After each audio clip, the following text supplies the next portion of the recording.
Hello everyone! Welcome back to my channel. And for today's video is ituturo ko sa inyo kung paano mag-purchase convert ng mga na-purchase natin gamit ang ating BDO credit cards. Or kung paano natin bayaran ng installment yung mga napamili natin gamit yung ating mga credit cards.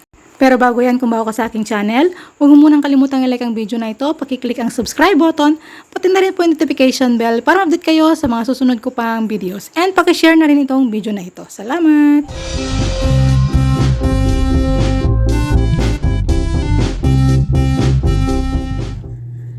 Okay guys, para makapag-purchase, convert tayo na special rate ng mga binabili natin sa ating mga credit cards. Maglagin tayo sa Chrome ng ating mga cellphone. So, ayan.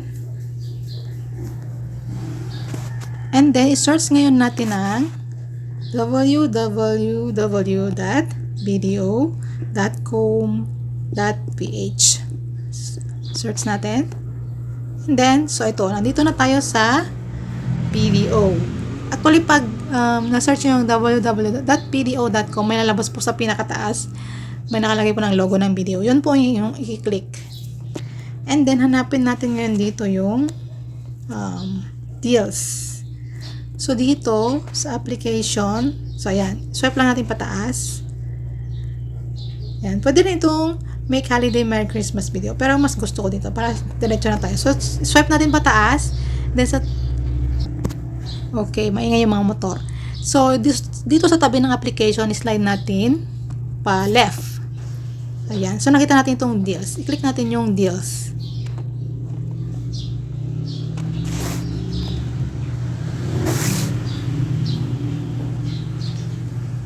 So, nandito na tayo. Dito sa search button, i-search natin ang convert purchase special rate. Kailangan natin ilagay yung special rate. Kasi, merong mga purchase convert na walang special rate. So, i-click natin yung search button. So, ayan. Tapos, pag na-search nyo, lalabas po itong pay on installment after purchase with BDO credit cards. And then, i-click ngayon natin itong purchase convert special rate sa pinakababa ng picture. So, click natin yan. So, ganito yung lalabas.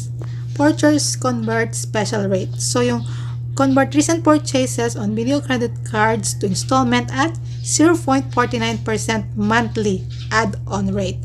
So, ang promo period po niya is October 4, 2023 to January 31, 2024. So, yung mga qualified cards, ayan, basahin na lang po natin kasi hindi ko siya ma-zoom, hindi ko mabasa. Tsaka, bago kayo makapag-purchase convert, may ma-receive po kayong text or email ni BDO Deals. So, ang minimum amount na pwede natin i-purchase convert is 3,000 pesos or $200 US. So, nandito yung mga rates niya. Ayan. Tsaka yung mga eligibility is determined by BDO at the time of purchase convert application. So, ayan. Basahin mo natin itong mga to.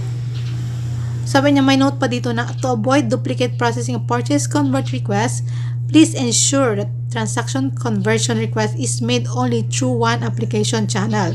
Application status will be available after 5 banking days. So, 5 days yung antayin natin after nating ma-process ito. So, andito yung mga promo mechanics nila. Basahin po natin yan.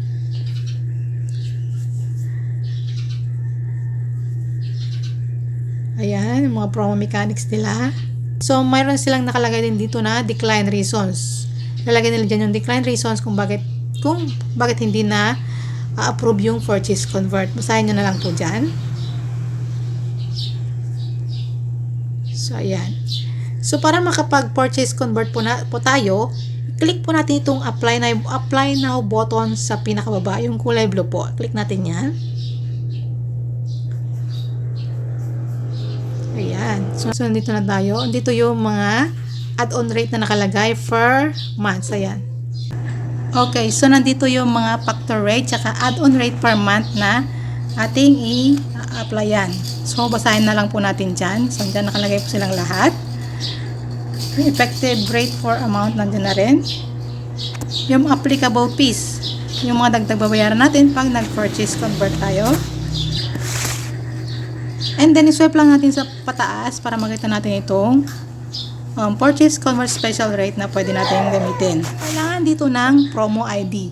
Yung promo ID po is makikita natin doon sa text ng video deals or sa email na send sa atin ng video. And then, kailangan dito ng transaction details.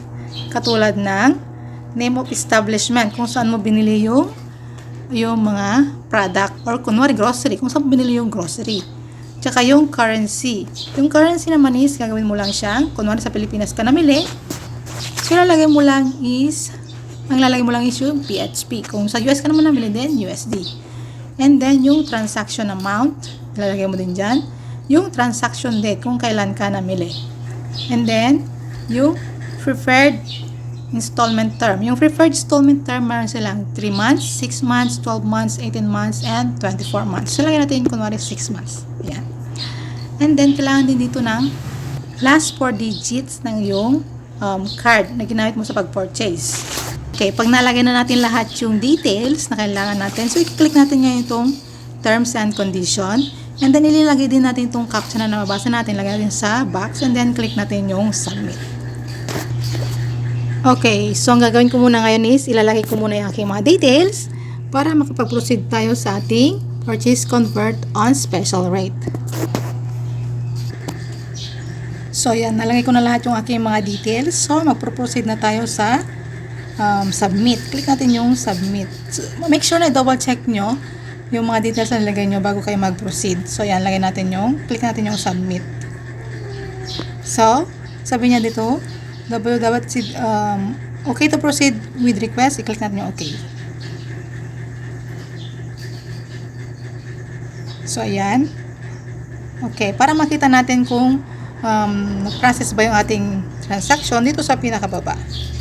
Meron siya ditong nilagay na details. So, ayan.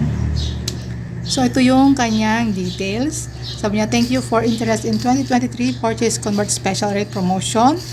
So, nakalagay din dito yung reference number. And then, please allow 5 days banking days to process your purchase convert request.